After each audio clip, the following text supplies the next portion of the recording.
Welcome to my April webinar on the two sides of trust.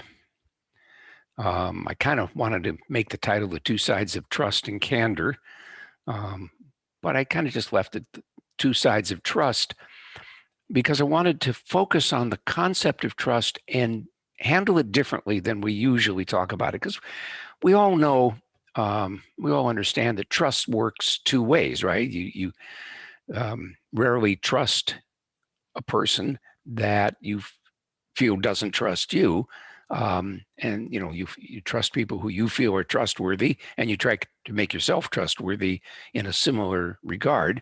When it comes to institutions, for instance, government is a big issue these days. We have a large number of people who basically don't trust government, and they don't trust the news media, and they tend to think that everything that government does is done for some nefarious purpose and not just straightforward, not just for the reasons that the spokespersons say that they are doing whatever it is they're doing. And it's peculiar. I have some Facebook friends that I hear from periodically, or who comment on my posts.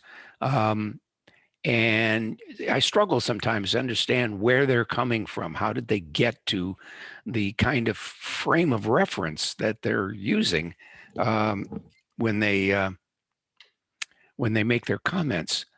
They don't seem to trust what I say, what the media say, what government officials say, what the public health officials say, particularly in regard to the COVID thing, which is my main interest, of course, in public news, but it also in regards to other things. And so this trust is a funny thing. It's a kind of delicate thing. It's not something we usually look at ourselves in the mirror about. We think about trusting others and institutions, as I was saying. We don't often think about looking in the mirror and saying, am I trustworthy? How do I come across? What could I do to make my world more trustworthy and more trusting of me so that I can be present in the world? You all know about the concept that, the world is as you see it, and that you get back what you put out into the world. And the law of attraction is a big factor there.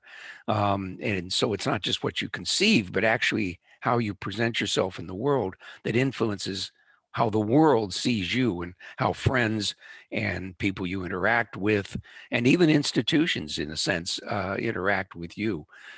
So these are the kinds of things we want to look into tonight and get a deeper sense of how these things work and how we are presenting ourselves. Let's start with the question. I'm going to present this evening. It's kind of a series of questions because I think that stimulates thinking, and certainly stimulates my thinking as we go along. Do we see ourselves as trusting others and trusting our world? Right, institutions and everything else around us, other people, the neighborhood and the culture that we're embedded in, the community that we're embedded in. How do we see ourselves as trusting or not trusting? Certainly many people really are, on basis of experience, of course, often very distrusting of their world. There's so much conflict out in the world today, and a fair amount of violence in the world, even in our country, which we generally think of as a peaceful place. We're facing all kinds of events. I'm not going to go into detail, but we're facing all kinds of events that are really deeply troubling, which really make us question the nature of our environment, and is it trustworthy? But how are we showing up in that? Are we showing up fearful, or are we showing up confident and trusting? A lot of the people that speak against the seriousness of the COVID pandemic and the use of immunizations and the use of government mandated quarantines and social distancing and masking and that sort of thing. Um, they talk about the fear uh, and about the populace being controlled by fear. Um, and you can look to Republican policy, certainly under the Trump administration. I think I'm free to say that here. Is his the words that the president used to describe immigrants that crossed our southern border, or people that came from certain, and I won't use his phrasing, countries in the world, and so on and so forth. He cast very negative attitudes about people and the places people came from. Um, and it made us very fearful. It made a lot of people very fearful. And I know even here in Iowa, for instance, on the immigration issue, among particularly Republican voters, that's one of the most important issues, even though the southern border is really quite a long ways away from Iowa. And, our immigration issues often center around who's going to pick the cantaloupes, in the state of Iowa. Um, but we don't really have an immigration problem here in Iowa, except maybe not enough immigrants. But people are fearful of having immigrants in Iowa, and even now when there are all of these children that are being held in overcrowded detention centers because they just haven't been able to open up space enough to handle the huge influx of unaccompanied minors, and to process them and get them distributed, particularly if they have family members here in the country.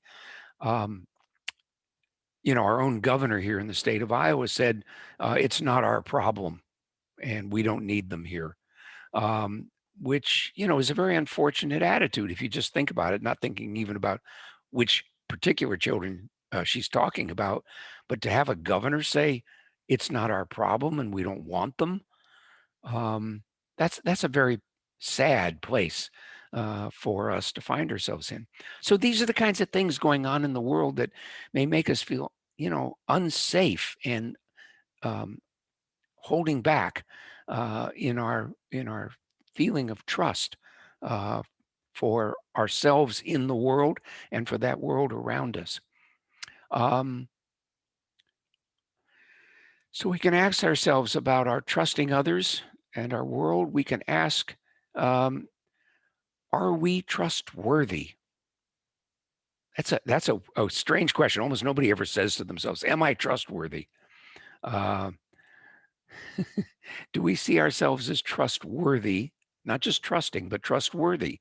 Should people trust us? And do we present ourselves in a way that encourages a feeling of trust in other people? And that can be friends, family, um, business associates, people we do business with in town, um, people we associate with in various, whatever little association is going on these days. There's not a lot of it, I think, but there is some, which may be in church groups or other kinds of groups. Um, or when we go out shopping, and we see people who we see as different from ourselves. Do we send off a vibe that says, I'm not really trustworthy, you should be cautious of me? And are we at all conscious of that? Have we thought about that? So I think it's one of the valuable things when we do the group clearing session later. um, it's one of the things we'll look into is like, what kind of message are we sending out to the world, not just in our speech, but in our body language, and the way we conduct ourselves. Who do we avoid? Who do we approach? Who do we ignore? Who do we acknowledge? Um, when I say that, I was just seeing a report on television, and I'm thinking, do you acknowledge the person who's sitting on the stoop? I'll use a urban term, a place where people are sitting on the front steps of a building. And do we acknowledge that they're there, or do we walk past them pretending that we don't even see them? Um, so that's one of the things that is in the way we conduct ourselves that sends a message to people. Um, I remember a politician, no names to be mentioned, who would walk into a room and assess very quickly. They just scan the room and assess who in the room they should talk with at that time, get rub elbows with, as we say. And then, who could be ignored. And of course, in most situations, they would ignore most of the people.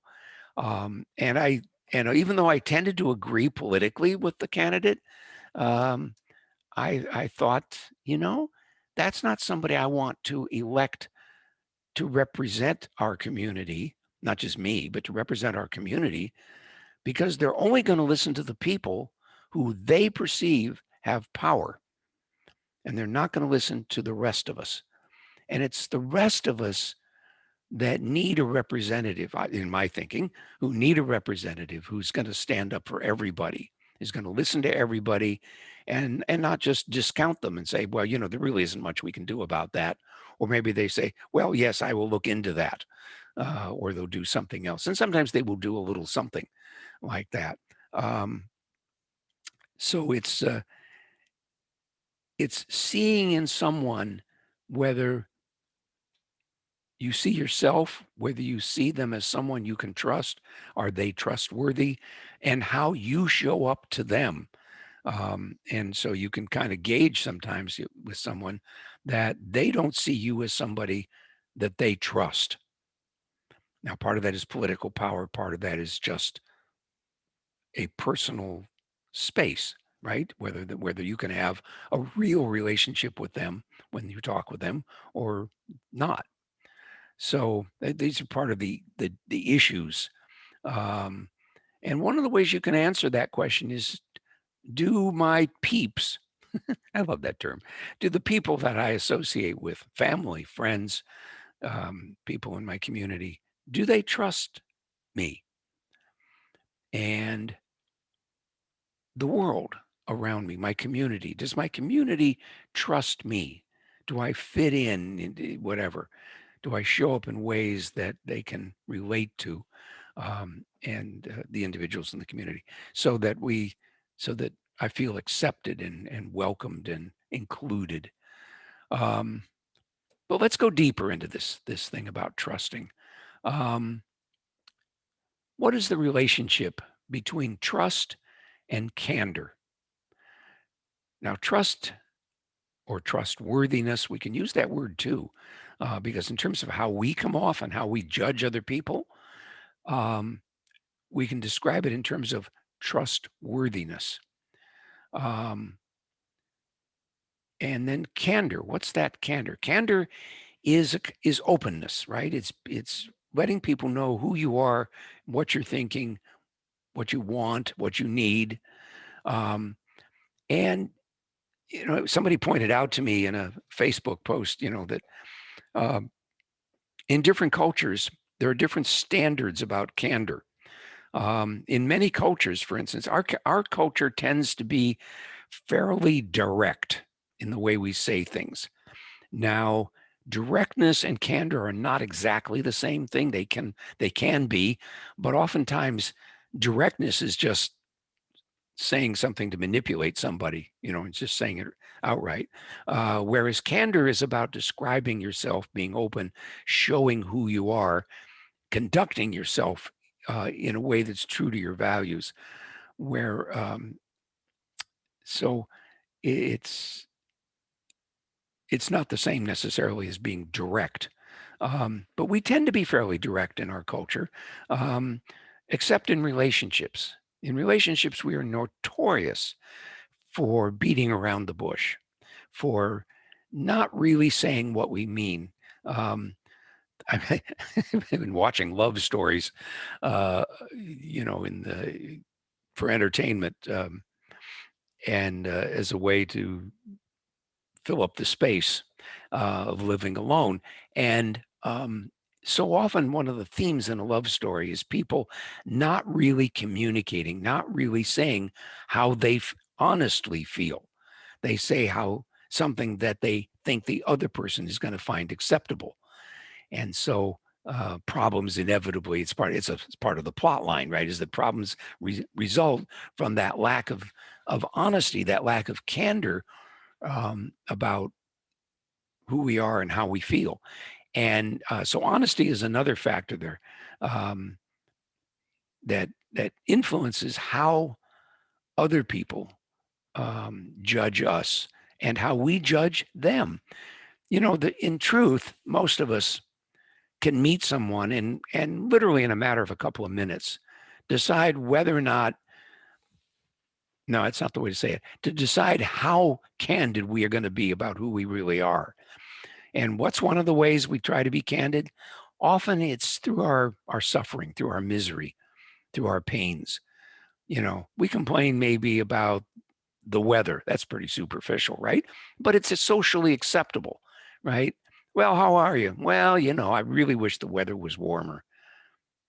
Which isn't a description of yourself, but it is a description of your attitude, perhaps. And you may not even really care about the weather that much. It's a social deflection in a way. Now, the other person's going to pick that up and go like, yeah, the weather's really, this cold spell, it's so abnormally cold. We're having temperatures at night in the 30s, in the daytime, maybe in the 50s. This week and for the next week, it's going to be actually, below normal temperatures. Normal just means some sort of average that they figure out. Um, and so, you may keep the conversation very superficial that way. You're not being very candid. You're not being very honest. You're not trusting the person and you're not being trustworthy to the other person. And most of the time that we just work that out. And in many cultures, that's regarded as proper social behavior. And it's only with people you really know or after you've been talking for a length of time that maybe you open up, become more candid, and express more about what's actually going on with yourself. Um, Now, I knew a person who was not a very happy person. And when when people would do the socially polite thing, oh, it's nice to see you, so and so. How are you today? And he would say things like, I'm miserable or I'm in pain. And they usually would be startled, by by the person's frankness, this person's frankness.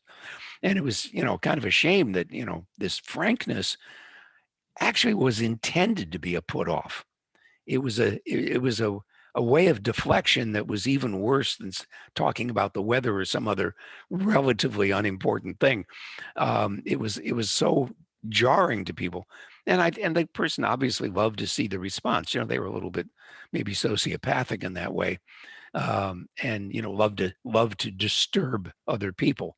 But they had a very hard time really being candid, and I didn't spend that much time with the person, but I remember on one occasion I just shared something that was going on in my life, kind of man to man, and I actually got a good response. My candor and my honesty uh, conveyed a trustworthiness that actually evoked a very human response from them. And for about the only time I think I can remember having an interaction with this person where they weren't playing this social game, this negative social game. They actually spoke clearly and honestly to me, shared some insights that they had gained without really going into their own suffering, which was kind of a relief, because this person talked so much about themselves and about how unhappy they were, but in a dishonest way. Um, so it was kind of a relief to actually have an honest conversation with them. It softened my experience of them and allowed me to be more open and more trusting of them and to just kind of ignore the way they usually came off in the world. So that was a valuable experience being with them in that way. Um, so we judge the trustworthiness of others by their candor, um, and but what we sense is their honesty, their sincerity. Um, I talked a little bit already about what we share with others. Um, there is a way of sharing, a way of being open, um, that facilitates candor without our being emotionally sloppy. And I think this is a really, really important point. A lot of times we don't say much about how we feel. There's a whole bunch of reasons about that, and typically men less so than women, that do less sharing than women. It's uncool for men to talk about their feelings, but there are ways of doing that where we can be present in a situation. Um, and it doesn't mean you jump in instantaneously. You may go through some pleasantries at first and maybe catch up on just what's going on, and then maybe you say, I'm wrestling with this financial situation, and I don't know what to do with it. I don't know how it's going to play out, and it's causing me quite a bit of concern or something like that. And then they may follow up on that. Oh, tell me more about it. And or they may just say, yeah, finances are tough, this is kind of a tough economic time, and so on and so forth, and kind of blow you off. Right? What they're conveying to you is, I really don't want to get into that with you. I don't want to have that intimacy, that closeness, that level of trustingness, making up a word there, trustworthiness and trust with you, that's going to facilitate, a real conversation and something that, would be really meaningful to you. We can put this in terms of a phrase: fundamentally trusting others, and therefore fundamentally being trustworthy to others. And again, it's about being candid. It's about being sincere. It's about meaning what we say, and not just being a joker. I know far too many people who literally cannot be. You cannot have an honest conversation with them. They make jokes out of everything. They deflect. Um, they change the subject. But the jokes are the thing that really, really are a wall, right? They really say to you, I'm not interested in having a real relationship with you. It's whatever it is, too scary, um, just too painful. Um, I just don't trust myself enough to be that candid and that open with you. And so they create a barrier, and you sense that. And maybe you're the one creating the barrier too. If you're doing the deflecting. If you can't think of it in terms of yourself, think of it in terms of movies that you've seen. If you're like me, you've seen a lot of movies in the last year. And it's amazing how few of them I can remember, which says something about the quality of those movies. Uh, think about a character who, we talk about commitment issues. That's one of the ways it shows up. And usually a good friend is saying, oh, you just won't commit. You have commitment issues. Or sometimes it's the person you're trying to relate to, or they're trying to relate to in the story. And the person goes, you're not interested in a commitment. You're too scared to make a commitment. You're always running away. Every time I open up to you, you pull back. Um, and sometimes people can work through that, but often they fall back into it. They get work through it in at the time, and then a few weeks later they've dropped back into that way of relating again, of not relating, actually, of cutting the people out and closing out. So being sincere, being honest, being candid, um, and having a sense of where the other person that you're relating with is at. Um, and I'm talking about personal relationships. Now we can go back to institutions again here as we wrap up in a second or two. But um, in those personal relationships, getting that sense of where the other person is at, and it becomes a dynamic. But the more open we are, the more we say we are trustworthy, and that gives somebody else the permission, you might say, the signal that, oh, we can take this conversation deeper. And with people that we regard as our dear friends, sure, it's easier to do that. We've known them usually for a length of time, and um, we can open up to them, and they can feel that they can be open with us. On the other hand, maybe that's not so much. Maybe that's not so much. So that's the kind of thing we want to look at in the group clearing session, and see if we can come to some sense of who are we really, how are we showing up, and are we satisfied with that? Is that what we really want, or do we want more? And I would just venture that one is happier when one feels that they can trust their world, that they have a trust for people, they have a trust for the institutions that they interact with, um, they have a trust for their community that they live in, that they feel safe walking out on the streets. Um, I have lived on several occasions in urban environments, and I have to admit that I didn't um, always feel completely safe in those environments. And I actually had a few bizarre non-encounters where nothing happened.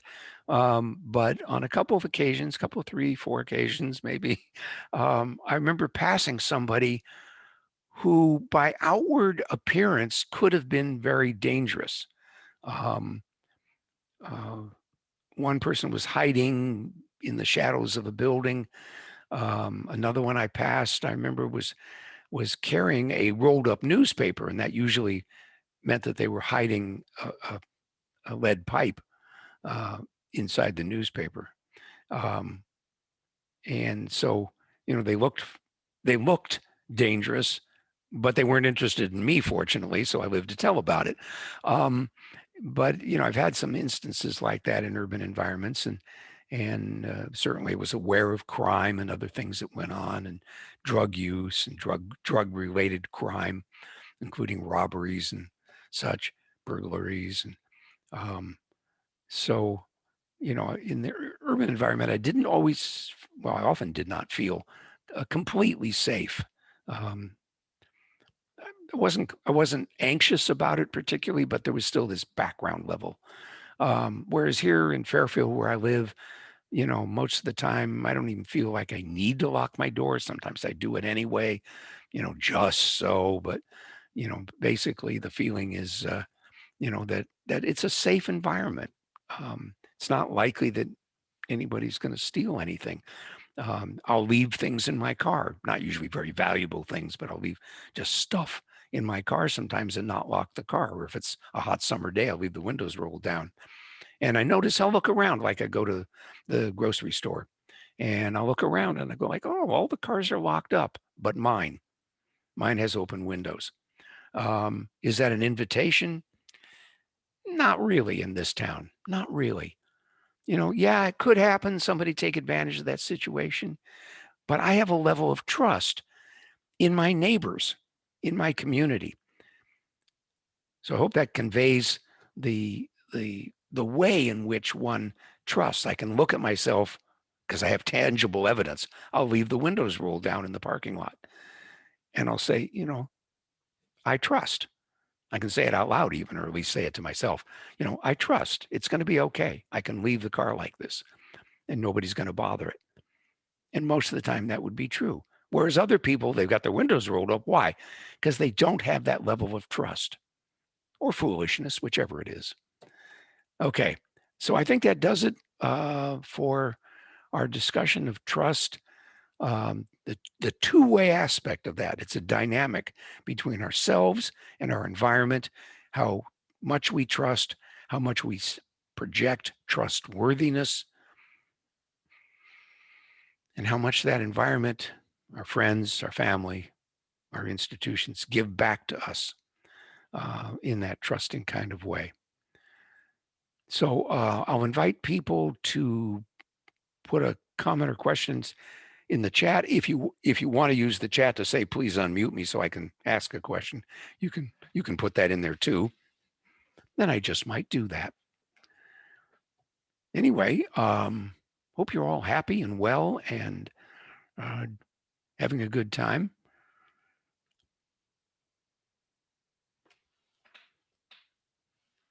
Seeing no comments, maybe people haven't figured out how to do it, but seeing no comments, I'm going to end the recording if I can figure out how to do it. I think that did it.